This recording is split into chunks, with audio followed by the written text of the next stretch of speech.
right, welcome back. Great job for being here and improving your fluency and comprehension skills so you're ready for 6th grade. Super proud of you. Let's go ahead and finish where we left off.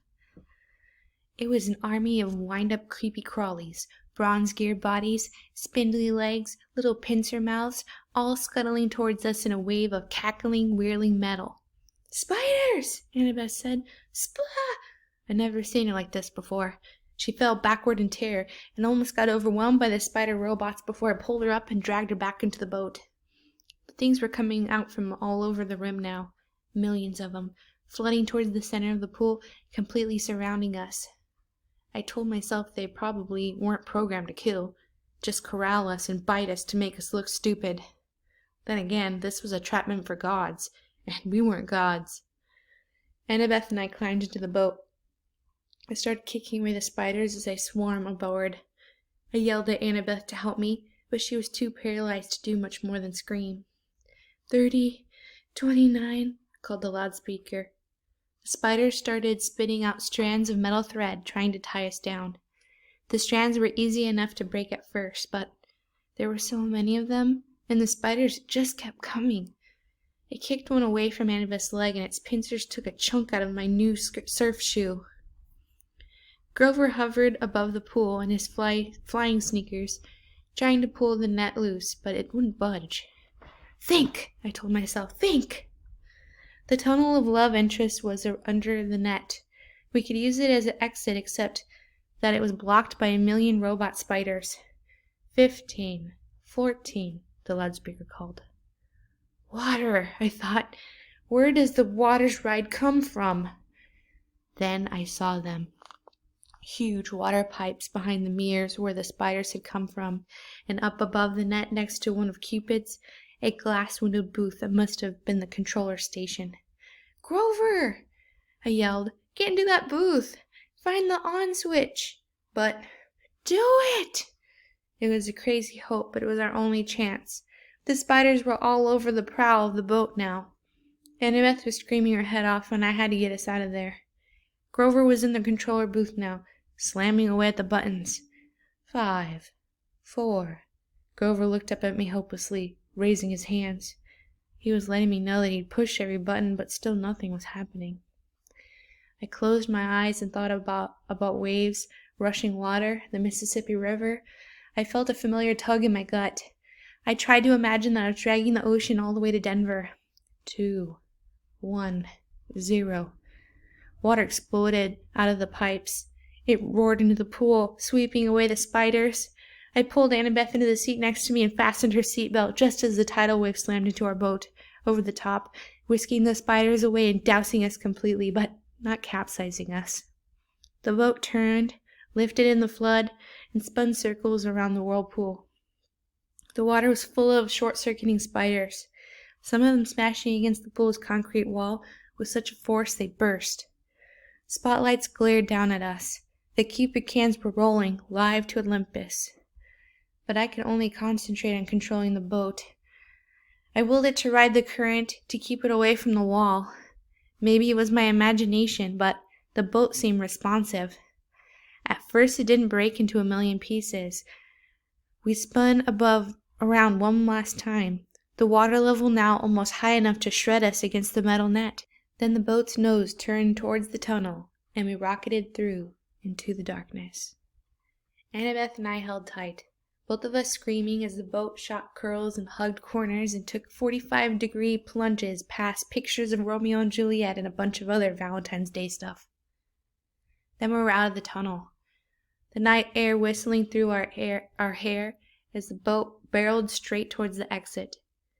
If the ride had been in working order, we would have sailed off the ramp between the golden gates of love and splashed down safely in the exit pool. But there was a problem. The gates of love were chained. 2 boats that had been washed out of the tunnel before us were now piled against the barricade, one submerged and the other one cracked in half. "Unfasten your seatbelt," I yelled to Annabeth. "Are you crazy?" "Unless you want to get smashed to death." I strapped Aries' shield to my arm. "We're going to have to jump for it." My idea was simple and insane. As the boat struck, we could use its force like a springboard to jump to the gate.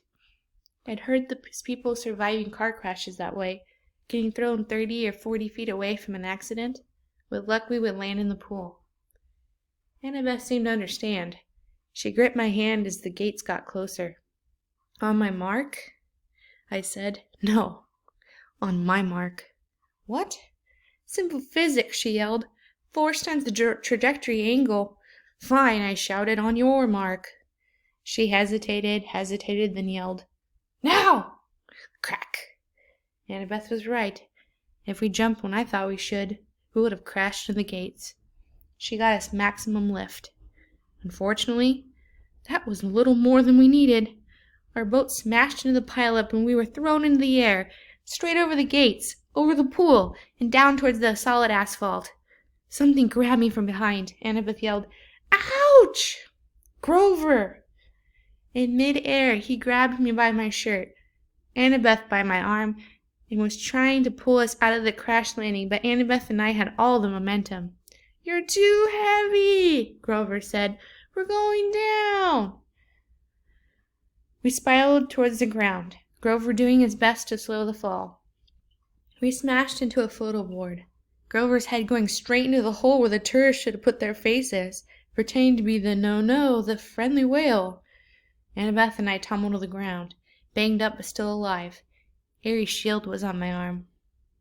Once we caught our breath, Annabeth and I got Grover out of the photo board and thanked him for saving our lives.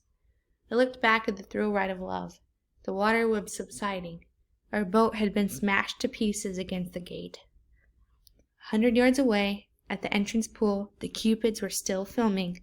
The statues had swiveled so that their cameras were trained straight on us, the spotlights in our faces. "Show's over," I yelled. "Thank you, good night." The Cupids turned back to their original positions. The lights shut off. The park went dark, quiet, again except for the gentle trickle of water into the thrill ride of love exit pool. I wondered if Olympus had gone to the commercial break, or if our ratings had been any good. I hated being teased. I hated being tricked, and I had plenty of experience handling bullies who liked to do that stuff to me. I hefted the shield on my arm and turned to my friends. We need to have a little talk with Aries. Chapter 16. We take a zebra to Vegas. The war god was waiting for us in the dinner parking lot. "Well, well," he said, "you didn't get yourselves killed." "You knew it was a trap," I said. Aries gave me a wicked grin. "Bet that crippled blacksmith was surprised when he netted a couple of stupid kids. You look good on TV." I shoved his shield at him. "You're a jerk." Annabeth and Grover caught their breath. Aries grabbed the shield and spun it in the air like pizza dough. It changed form, melting into a bulletproof vest. He slung it across his back. "See that truck over there?" He pointed to an 18-wheeler parked across the street from the diner. "That's your ride. Take you straight to LA with one stop in Vegas." The 18-wheeler had a sign on the back, which I can only read because it was reverse printed, white on black, a good combination for dyslexia. "Kindness International, Humane Zoo Transport. Warning, live wild animals." I said, "You're kidding." Aries snapped his fingers. The back door unlatched. "Free ride west, punk. Stop complaining, and here's a little something for doing the job." He slung a blue nylon backpack off his handlebars and tossed it to me. Inside were fresh clothes for all of us, $20 in cash, a pouch full of golden dramas, and a bag of double-stuffed Oreos. I said, "I don't want your lousy—" "Thank you, Lord Aries," Grover interrupted, giving me his best red alert warning sign. "Thanks a lot." I gritted my teeth. It was probably a deadly insult to refuse something from a god, but I didn't want anything that Aries had touched. Reluctantly, I swung the backpack over my shoulder. I knew my anger was being caused by the war god's presence, but I was still itching to punch him in the nose. He reminded me of every bully I'd ever faced. Nancy Bobfit, Clarice, Smelly Gabe, sarcastic teachers, every jerk who ever called me stupid in school or laughed at me when I got expelled. I looked back at the diner. which only had a couple customers now. The waitress who served us dinner was watching nervously out the window, like she was afraid Aries might hurt us. She dragged the fry cook out from the kitchen to see. She said something to him. He nodded, held up a little disposable camera and snapped a picture of us. Great, I thought. We'll make the papers again tomorrow. Imagine the headline, 12-year-old outlaw beats up defenseless biker. You owe me one more thing, I told Aries, keeping my voice level. You promised me information about my mother. You sure you can handle the news? He kick-started his motorcycle. She's not dead. Ground seemed to spin beneath me. What do you mean? I mean she was taken away from the Minotaur before she could die. She was turned into a shower of gold, right? That's a metamorphosis, not death. She's being kept. Kept? Why? You need to study war, punk. Hostages. You need to take somebody to control somebody else. Nobody's controlling me. He laughed. Oh, yeah? See you around, kid. I balled up my fist. You're pretty smug, Lord Aries, for a guy who runs from Cupid statues. Behind his glasses, fires glowed. I felt a hot wind in my hair. We'll meet again, Percy Jackson. Next time you're in a fight, watch your back. He revved up his Harley, then roared off the Delancey street. Annabeth said, That was not smart, Percy. I don't care. You don't want a god as your enemy, especially not that god. Hey, guys, Grover said. I hate to interrupt, but... He pointed towards the diner. At the register, the two last customers were paying their checks. Two men in identical black coveralls with a white logo on their back that matched the other one on the Kindness International truck. If we're taking the Zoo Express, Grover said, we need to hurry. I didn't like it, but we had no better option. Besides, I'd seen enough of Denver.